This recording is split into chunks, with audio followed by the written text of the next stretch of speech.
Welcome to Slice of Lyme, a podcast by and for Lyme warriors, where we share truth, resilience, and hope, one episode at a time. We are not doctors, and this is not medical advice, just real stories and what's worked for us on our own journeys. Today's episode is brought to you by Tickmit. This eco-friendly and non-toxic reusable glove helps to find and remove loose ticks from pets and yourself. If you're hiking, walking, or just hanging out outside, Tickmit is a must. Use code SLICE, S-L-I-C-E, for 10% off. Hi, and welcome back to our Slice of Lyme episode this week. And I'm one of the co-hosts, Kristen, and I'm joined by Abby, Kaylee, and Callie.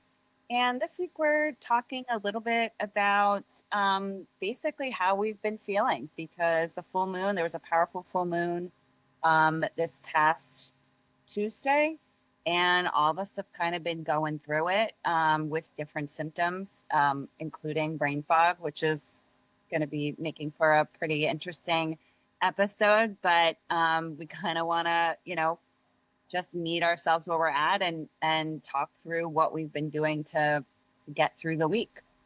So just want to start by asking how y'all have been feeling. Yeah, I mean, I know for me personally, it's been like a tough month and a half or so. I definitely feel like I have been building back up from that. Like my sleep has finally normalized again, thank goodness. But I have just kind of felt like my body is adapting to like not living off of adrenaline.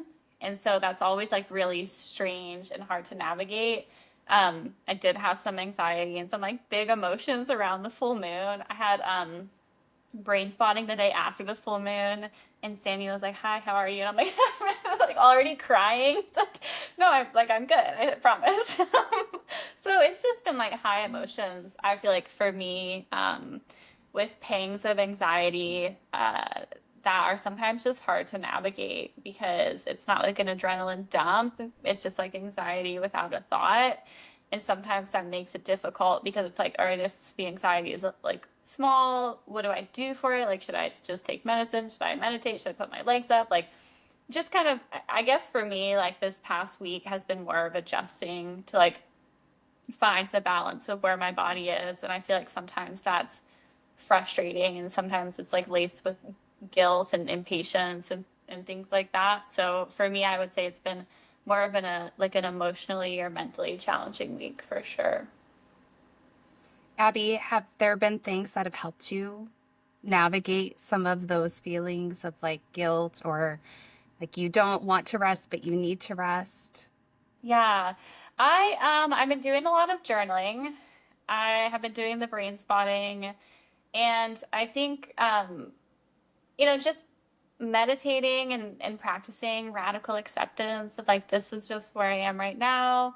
I have to, like you have to go through it, right? Like there's no way of going around chronic illness, right? Like you're going through it whether you want to or not. So just kind of accepting that and knowing like if today I have to rest, maybe tomorrow will be better. And I've been doing this thing actually at night before I go to sleep.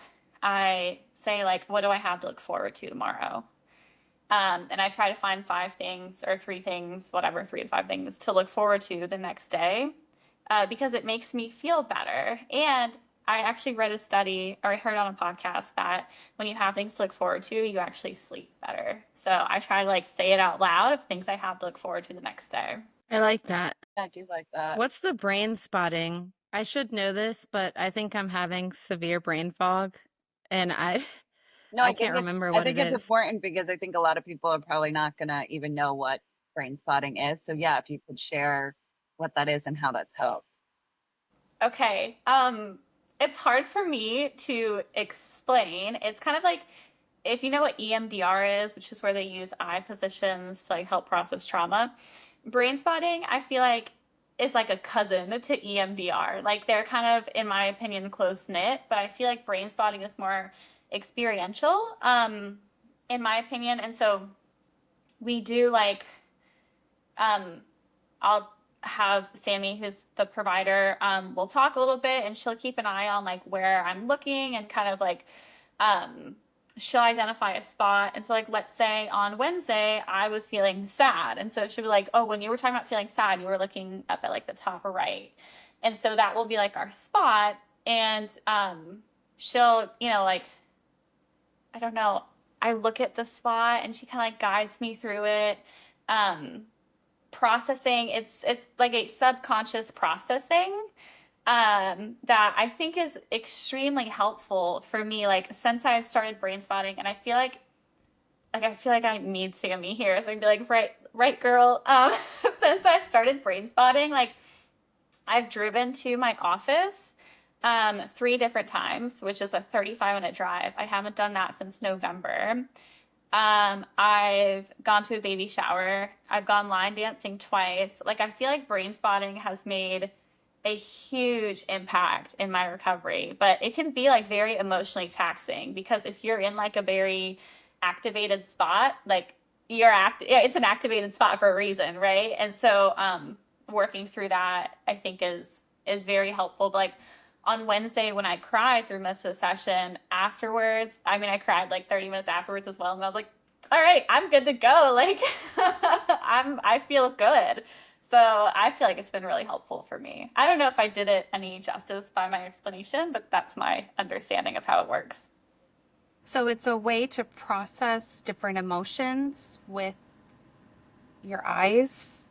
My Yeah, okay. I think it's like different emotions, traumas, just, yeah. Yeah, I've been doing a deep dive recently and talking to a bunch of people on TikTok who have like gotten to the other side and are in like full remission. And they've done a lot of work like that, like the brain spotting and dealing with traumas, past traumas, and kind of letting them go. So I feel like there's a lot to that. Um, and I'm about to do a deep dive. I've never meditated, but I'm going to start. And I don't know where to start, but I'm going to. I'm going to throw out a recommendation for Insight Timer. It's a free app, and they have a really good meditation. It's like meditation for good health. I think I've sent it on the group chat before a long, long time ago. But like that one, I was doing it probably every day, sometimes multiple times a day when I was really going through it. But it's a free app and they've got tons of options. That's just my favorite. Awesome. I'm going to check it out. I was just thinking, I've downloaded a bunch of free. I mean, you can even get certain ones on YouTube. Like that's what I have done. It's just like I need meditation for sleep, or I need meditation for stored trauma, or I mean, there are so many free things on there, but I like Abby's recommendation. So on a side note, not similar to, I guess similar to brain spotting, I've done EMDR. I did EMDR and I did hypnotherapy, and I was so when I first got sick, and then I had an adverse reaction to an SSRI, and I lost my ability to walk, and I was diagnosed with functional neurological disorder. I was told that if I did intense trauma therapy, that I would like regain my ability to walk, and my brain would start clicking or whatever. Honestly, I just detoxed off of the SSRI, and my leg function came back, but I had this diagnosis, and but I still was not feeling well. I wasn't diagnosed with Lyme yet, so I was like, I'm going to do EMDR and I'm going to do hypnotherapy, because I now was super afraid to take anything because I had this reaction that like I lost my ability to walk. So now I'm like, I'm not putting any supplements in my body. I'm not putting any new foods in my body. Like definitely afraid of, I don't know, everything being ingested in my body unless I like knew it was something I've taken before. And so I did EMDR, but EMDR, so I have a nervous system dysfunction essentially. So it like activates, because you're like I don't know if it's the same, Abby, but you are experiencing that trauma. And so then like, if your nervous system's already shaky, you're like even more shaky because you're just activating yourself for an hour straight. And then, but hypnotherapy, it was more of a meditative state to like find your consciousness, almost like what is that trauma, and then process the trauma in a hypnotic state.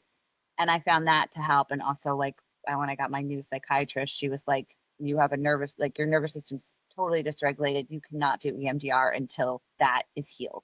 And then you could do EMDR because that's way too much. But the hypnotherapy, that's fine because it's like you're in meditation working on like, and honestly, it helped me be able to ingest anything again. So I don't know, like brain spotting or hypnotherapy or whatever the tool it is that you use, if it helps, like that's great. So I went from being like deathly afraid of putting anything into my body to like I can do supplements. I could try new meds again, whatever that is. Yeah, I'm at the point right now where I'm deathly afraid to put anything into my body because I've had all these anaphylactic episodes. Um, so it's nice to hear that there's light on the other side. Um, so I plan to work through that and hopefully I'll be able to try more things because right now I'm only eating what I've had. Like I won't try new things, and then same with the supplements too. I won't try new supplements right now. It's really hard to work through the anxiety of trying new things when you've been kind of traumatized throughout this process. It's hard to work up the courage to, yeah, just explore new options. Yeah, and I, to add to that too, like the herxing from different like treatments too adds to the trauma because some of the herxing you feel like you're going to die. Um, and it just feels like there's no end. Like when you're in the middle of that herx, it's hard to see the light at the end of the tunnel. I think that's one part about Lyme that people tend to forget about is all of the different sensitivities you can have to different things like supplements, food, smells, anything, around you or on you. Are there things that have helped your like anaphylactic symptoms or triggers? So I have cut out like 60 foods, and then I recently cut out even more, like all mammalian products. Um, and I recently went to a new allergist, and the blood work said I was allergic to everything except for like rice, chicken, and cashews. But I'm scared of cashews because I'm like deathly allergic to all these other nuts. Um, so yeah, I'm in this like weird stage where I'm eating like chicken and rice and some vegetables because I'm allergic to others. And I don't know what to do. Like my doctor is confused about it too. Like when I did the skin test first before they did the blood test, it said I was allergic to everything. And the nurse came in and she gasped when she saw my back and she was like, "What are you gonna eat?" And I was like, that's why I'm here. Like, you tell me. Like, do I need to be eating baby formula? And she was like, "No, honey, you can't even eat that." So that like kind of made it worse. So I'm Yeah, just, not having the support from whoever's helping you, that's terrifying for them to have that response to what's going on to your body and then you yes. trying to process it and wrap your head around it. And Yeah. And then my immunoglobulin E is 7 times what it should be, which is also kind of scary. So the past couple weeks have been pretty hard, and I've come to the realization that I can't try to control what I can't control. And so I just need to like dive into probably meditation and good thoughts and healing thoughts because there's nothing that I can control right now about my reaction to foods. So I'm going to work on my soul.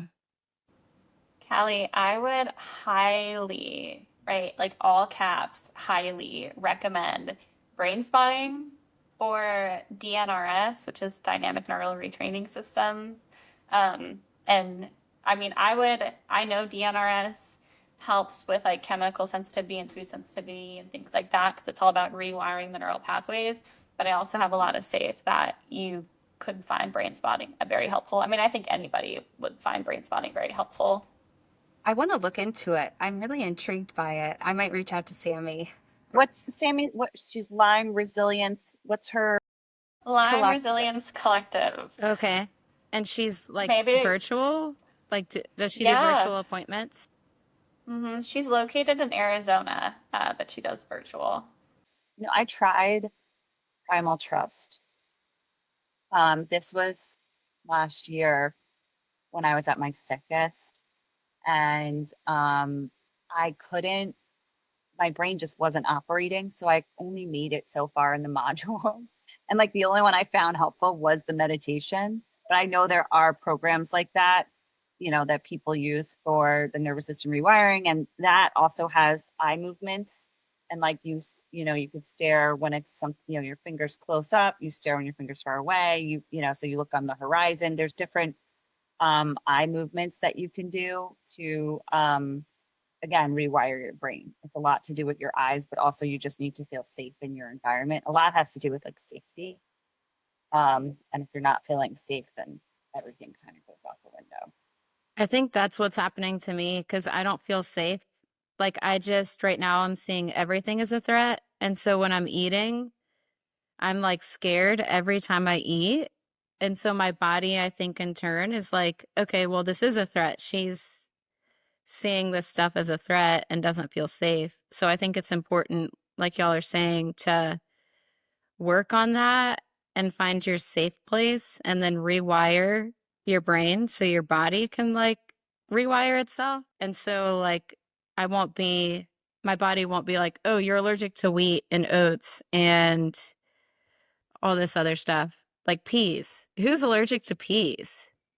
Like, you are, Kaylee? Yeah, I just a food sensitivity to peas. Okay. Yeah, but I can tolerate pea protein. But peas is on my sensitivity list, and so when I had to cut that out, I was like, okay, well, pea protein is all of my vegan protein powders. What am I going to do? And I ended up just keeping it, and I did okay. Peas are a hard one. Same with beans. I don't know if you guys have sensitivities to beans, but Yeah, I struggle with beans. yeah, me too. Kaylee, did this all come out with Lyme, like prior to your diagnosis? You were able to tolerate these foods, or you were never able to tolerate these foods? I've always struggled with food. And my food sensitivity started back in high school. It started with issues with dairy, and then it moved to just really severe acid reflux anytime I ate, and I could never pinpoint the food groups. But I did a food sensitivity test in my early 20s, and it was a list of like 20 plus different foods I was sensitive to. And I considered it, but I didn't know I had Lyme at the time. So I tried to experiment with different things I could and couldn't eat, but it just got too much, too overwhelming. And so I kind of ignored it. And then I actually went vegan for a while, but I found that I was still having a lot of histamine issues. I just didn't know they were histamine issues. But I really, really struggle with like tomatoes. Tomatoes are a huge one that I just can't do. So I've had to learn how to cook different like chilies and soups and recipes without tomatoes because there's tomato in a lot of different things. So that's a big food that I struggle with. I would love some recipes because I can't do Okay. tomatoes either. Yeah, I'll send them your way. They're very basic, they're very bland, but I know that it's things that I can tolerate. And um, same with spices, like garlic. I have a hard time with garlic. I don't know if you guys have a hard time with that too. I do well with garlic. I wonder if you struggle with garlic because it kills off, it's a antimicrobial. Yeah. It kills off Mhm. bacteria and parasites. So you might be having kind of a Herx reaction to the garlic when you're eating it. I very well could be. I actually found a seasoning on Amazon that it has all of your herbs, so you have all your mixed herbs, but it's gluten-free, onion-free, and garlic-free. So I add that to literally everything because I miss flavor, Yeah. and I eat the same things pretty much every day. I know that for breakfast I'll have my protein shake. I know for lunch it's either like a salad or like an open-faced bagel or something, and then for dinner it's chicken and a veggie. So I'm, yeah, I'm sticking to pretty much the same foods too, because once you know what works for you, you don't want to get rid of it too, because you spend so much time trying to find things that work for your body that, once you find a routine, why would you want to let that go a little bit? So I'll tell you, I didn't know what a histamine. I remember texting this group because I didn't know what a histamine reaction was. but I had started, so, I found out I had mold toxicity and I started on chlorstyramine, which was setting off my nervous system left and right. And I was getting itchy, like all these hives on my stomach. And I was taking Pectosol as a binder, and I didn't know that citrus could be, high in histamines. So like if you have histamine problem, you want to avoid the orange peel and all that. And the banana, the orange. Look, I didn't know any of that. So I remember one night I took it and I went to go like look up to get the rest of my supplements. I remember feeling like super this whoosh of like lightheadedness. And I was like, what is going on? I was like spatially like couldn't figure out what was going on. I remember laying down and having like severe heart palpitations. And then I guess it was like dumping the histamine dumps, because then I was like super like, I don't know, I had like almost maybe adrenaline. I don't know if it dumps adrenaline, but I was like having all these reactions. I remember texting everyone like, what is this? And y'all are like, I think it might be Yes. histamine reaction, because I didn't know what this was. I'd never experienced it, but it actually can be quite frightening if you are not used to, the reaction that your body can have from having like an orange or banana as a histamine food. And then your body's like just freaking out. Yeah. And a lot of times those histamine reactions can cause POTS too, POTS syndrome. So before we found out that I had Lyme and Co., and Marie diagnosed me with POTS syndrome, but I think I was actually just having all these histamine reactions causing the heart palpitations, anxiety, like it causes all the things. It can cause panic attacks. And it was the foods I was eating that was causing all of this. Um, so it's interesting, like how your body can react to certain things you put in your body. Yeah.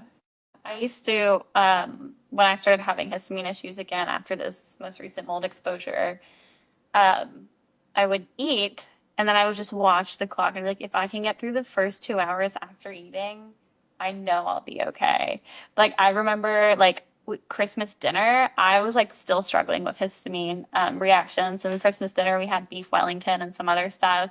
And I remember eating like this little sliver because like I just want to enjoy it, but I don't want to have a histamine reaction. And then so we were watching The Grinch on TV. And I'm like, all right, if I can be okay through the rest of The Grinch, I know that I won't have a histamine reaction. It didn't work out the way I wanted it to, but like that was my like I would always say if I can make it through the first 2 hours after eating, then I know I'll be okay. But I ended up totally like the first week of January, I totally switched my diet over to like low histamine, like low inflammatory. Like I redid my diet again, and that has made a huge difference. But I remember how tough it was. What is in beef Wellington that would be high histamine? Is it the puff pastry? I think it's the pastry. That makes sense. Well, and the beef is high in histamine too, right? It is. Yeah. Yeah. Yeah. I mean, it seemed like anything at the time was setting me off. Like, um, yeah, it seemed like anything I ate from like November to like the first week of January was just like crossing my fingers, like white knuckling it through the first 2 hours after eating. So I like again, I totally had to change everything again. Yeah, and y'all mentioned mold. Y'all both mentioned mold, which is interesting because my cardiologist has even mentioned mold. She was like, "You're probably reacting to all these foods." It's interesting a cardiologist is telling me this, but she was like, "You're probably reacting to all these foods because you've been living in a mold infested house."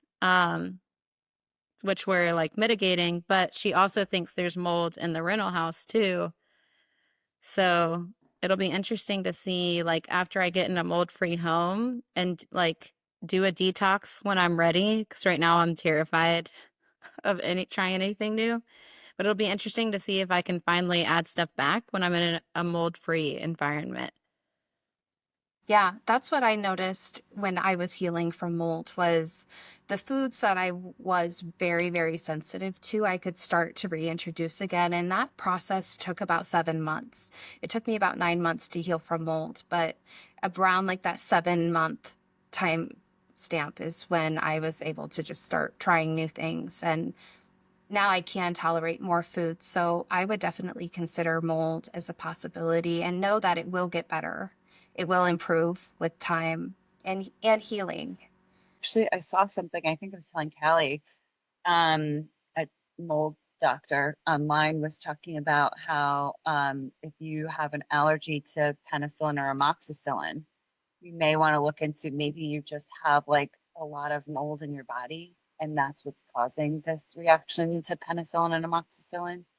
Because it just reminded me of my brother who has that allergy, and it's like, well, maybe it's not, maybe it would go away, if you actually detox the mold from your body. Yeah, that's possible. Yeah, that's really interesting. I didn't realize that medications and mold went hand in hand too. I didn't know that. Yeah, like when I went anaphylactic after I got my wisdom teeth out, um, they originally thought it was the Tylenol that I was taking, but then they linked it to maybe the amoxicillin too. So I don't know. It's Yeah, and interesting. there's so much to question with mold too, because sometimes you have really severe sensitivities and then sometimes they don't show up at all. And so it's like this guessing game anytime you go to put something in your body of, is it gonna make me flare? Is it not? Is it gonna cause this? Is it not? And so you get into this almost decision paralysis, and then you don't want to make any new decisions because you're burnt out of decisions. And then I think that's why sometimes we stick to our same routines because we know what works for our bodies. And you're just so exhausted from trying so many new things all the time that you don't want to try anything else. True. Very true. I think for me, it feels a little like I agree trying new things is like terrifying. I still have like supplements I was supposed to try for my detox protocol in like November. And I'm like, oh yeah, eventually. But like also I just retested my mold numbers. And so we're going to see if I can taper off my protocol. And like that's terrifying as well. Because I'm like, can I just stay on like these 20 different supplements indefinitely because I know it's working, which was part of the issue I had when I did my first mold detox. I was too scared to taper off the protocol, so I never did. And then I was exposed to mold again.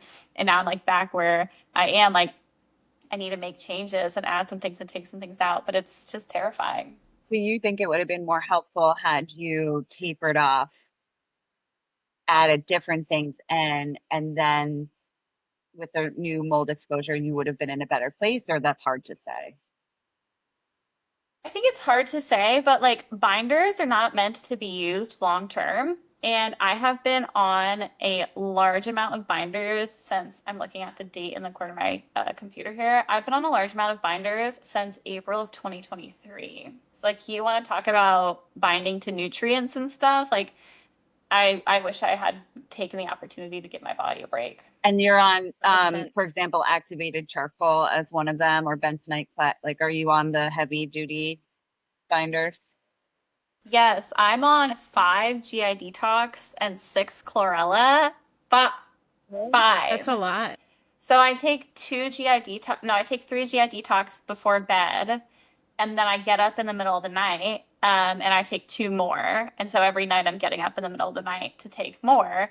But I tried to taper off of it a while back in January, so it's like obviously a little too early. I got a little excited, and I just decreased by one, and I had neuro symptoms for like 2 weeks. And I'm like, oh, Oh well, my that's a gosh. problem. So Abby, not to freak you out, you do what your doctor says. So last year I went on a Z binder, which is like the activated charcoal, zeolite, uh, humic fulvic acid.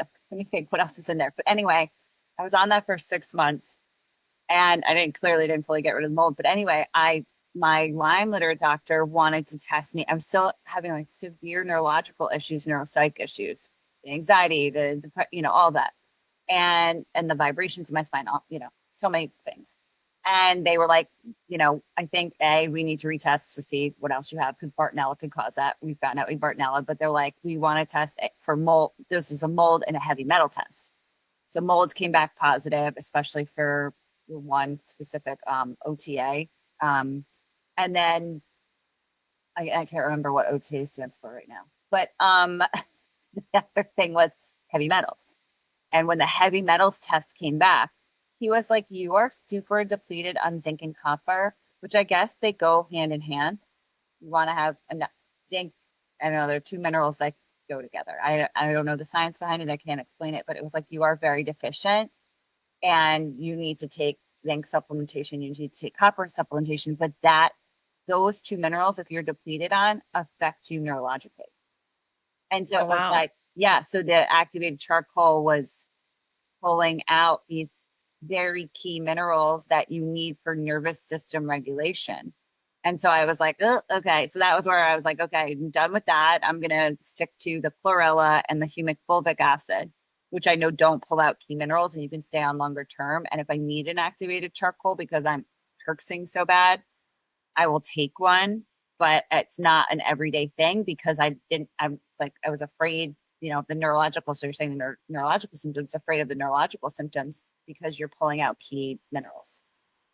Right. That's why I try to take it at night because, like, I do want to be able to at least pull nutrients from food during the day. Like, I'm doing the best I can. My doctor wants me off of them as soon as possible. And I just had the genetic testing done to see, like, how can I meet my genes where they're at type of thing? Like, how do I support my genes without continuing to take GI detox? And so we are eventually going to switch over, but I know I don't want to be on it any longer than I have to. I'm terrified. So, Kristen, so you mentioned zinc and you said copper. Magnesium's another one where if you're deficient in it, and a lot of like hospitals and people don't test for it, but if you're deficient in magnesium, it can cause all the neurological symptoms. It can cause anxiety, panic attacks, heart attack-like symptoms. And I found that out because right after I had my daughter, I was having like these episodes where I would like fall on the ground, couldn't get up, would be shaking, and I'd have to call like paramedics to come get me because I like couldn't move. And a couple of the ERs were like, okay, well, this is just a panic attack, and would give me like anxiety medication. But then my cardiologist finally was like, no, this is a magnesium deficiency. And she finally had when I went in, she had the hospital test for magnesium and they did a magnesium drip because I was deficient, and then I was fine, which is really interesting. That is one thing about Lyme that a lot of people tend to overlook is it depletes your magnesium levels. Yeah. And sometimes that can be people's first sign of Lyme is low magnesium. That's really interesting. I didn't know that. Yeah, I had to learn it the hard way. I also didn't know that could be a first sign is if your magnesium is really low, like you may want to look into Lyme.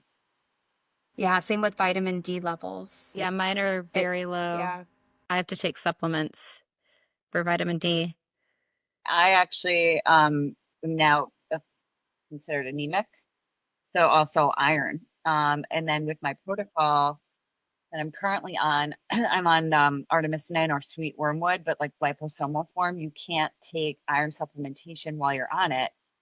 And so for 3 weeks, I can't take iron supplementation at the very tail end. So at the very tail end, I'm like herxing and tired and, um, and then for 3 weeks, I get to take the iron supplementation. So during those 3 weeks, I start to feel like more energy. And then, I go back into, I guess I want to call it the depths of hell while I'm treating. But, so it's very ebb and flow. But yeah, I think that also, especially if you have babesia, that, your iron levels also could go anemic, which is what's happening to me. It's like more my ferritin is low.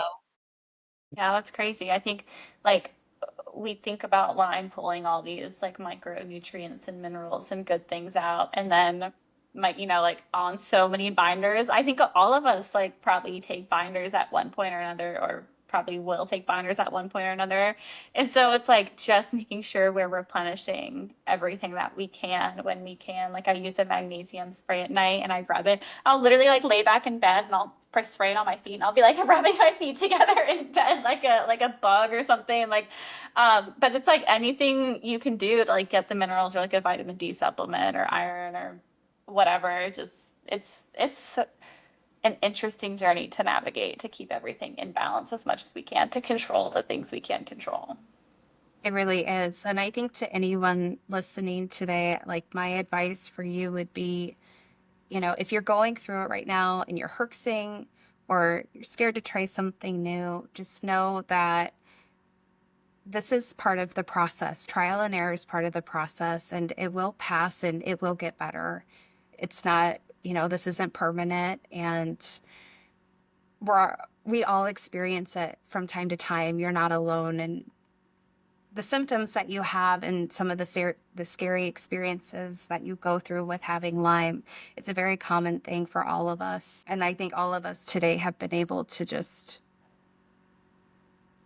I know for me, like, I feel a better sense of just like comfort knowing that, okay, I'm not doing this alone right now. Like, we all have a lot of the same common struggles that we go through with Lyme, uh, especially like the loss of words and the brain fog today. Yeah, So, that's been real today. yeah. And to those listeners who like don't know if they have Lyme and they're curious and think they might have Lyme and they're navigating with what doctors are saying are like is anxiety, panic attacks, like look into Lyme and Co. and also look into mineral deficiencies because it's wild what mineral deficiencies can do to your body and can give you anxiety or mimic panic attacks or cause panic attacks. So if you're navigating this journey and don't know your answers yet, keep going because your answers are out there, and you're not crazy. I love that. I think for me, what speaks to me this week is like reminding people, reminding you all here and reminding listeners, like we know that there's a light at the end of the tunnel, and 1 hour and one moment does not dictate or determine how our next hour or our next moment is going to be. So if you're herxing in this moment and you feel like you're in the depths of hell, or if you're having anxiety and you feel like it's never ending, like it will end. Today does not define tomorrow. I love that. So I'm currently in a herx, which maybe you can't tell, but so my brain having the full moon and then being on this protocol, I'm sticking to, so maybe you stick to what works. So like I do have my lemon water, I do have bicarb formula or berber vanilla, I do have things that are helping me through. The insomnia has been horrendous, but I'm kind of at this point, I'm trying to, maybe advice is like to just move through the motions of it. I don't let it bother me as much. Like I'm used to it at this point. So it's like I'm just, just trying to stay calm as I move through it. So like it's frustrating. I'm not sleeping. It's, I don't have brain recall or word searching, but like to meet yourself where you're at and not beat yourself up over it. I've been trying not to beat myself up over the fact that like, I'm barely sleeping and like it's going to pass. So it's more or less like trying to find that positive state. And maybe that goes with the brain rewiring or the brain spotting, like finding that positive state to be in, even if you feel like hell, like to just say like it's okay, like I'm not gonna like A, beat myself up, or A, get like or B, get like super anxious over it because I've been here before and I know what this is and it's gonna pass. Made me teary-eyed. I know. Started clapping. Oh no. I know. That was I so didn't good. even think that I got it out well. I'm like, That was great. No, that was so great. Kristen, I'm herxing too. And that's such a beautiful reminder for all of us that are just in the thick of it right now is that, yeah, it will get better. And you know your body best. You know that riding the waves is part of it. And yeah, I think, oh my gosh, I can't talk. I'm done. I'm done today. It will all work out. What's that song? But It it'll all work out. I mean, Yeah. that will all work out. It's just, yeah, don't beat yourself up. Yeah. Like I think forever I beat myself up about it. Like, why is this my life? Why am I going through this? Why did this happen to me? Like, why can't I be the mom I want to be? Like, why? Like, there was always this, like, why? So, The guilt. right. And guilt and shame. And like, why don't I have my life that I had? And so meeting yourself where you're at and just saying, like, this is my life right now. This is where it's at.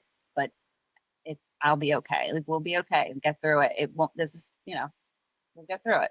and to just try to keep that positive mindset. It's really hard, but it's like, that's like you're controllable, honestly. Yeah. 100%. Radical acceptance. Thank you. Yes. That's it. Yes. Radical acceptance is, Yeah. That's the that's therapist. Yeah. the therapist. That's the key. I learned a lot about radical acceptance this past year, and like that's what it is. It's radical acceptance and not questioning and just accepting and Yeah. moving through it, to the best of Yeah. your ability. I feel like accepting is really important because in the beginning, when you're going through it, like you said, you're like, why? Like, when am I going to get my life back? But you have to accept your life now and accept the new you, like the healing you. And your life might not look how it did before. Like, you might be a different person. So it's like you're mourning your old life and accepting the new you, which is hard to do. I feel like that could be such a deep topic. Like, I'm going to make a note. We need to circle back to this grief. Like, it's so intense. It's The so chronic intense. illness Yeah. grief is so real. It's something that you live with every single day and you think about constantly is, like, how did I used to do this before?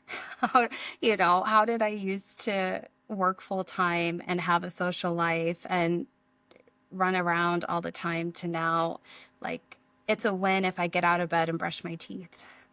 It's so night and day. And like, I think I'm kind of in that right now, like the chronic illness, like grief space a little bit, because it's so hard to not compare your current life to your past life while you're missing your old life, but you're trying to navigate the new, and you're trying to be optimistic about what's to come. Like, it's hard to just, it feels like a giant tornado of just emotions all the time. I feel like the important thing, though, is to remember to just be here now. And if there's anything we learn from chronic illness, it's to slow down and simplify. So true. All right, y'all. So we're at our time. This is a great discussion, and glad we kind of got to work through it and all of our brain fog. And yeah, hoping next time there isn't a full moon that may impact our ability to conversate. But it's been a great conversation, and I look forward to seeing you next time. Thank you for tuning in to Slice of Lyme. We're here to remind you you're not alone, your story matters, and healing is possible. Now be sure to subscribe on YouTube, Spotify, Apple, or wherever you get your podcast. We'd love to hear from you, so send us your questions, stories, or topic suggestions by sliding into our DMs or emailing us at sliceoflimepodcast@gmail.com. Until next time, rest when you need to, speak your truth, and keep showing up for yourself.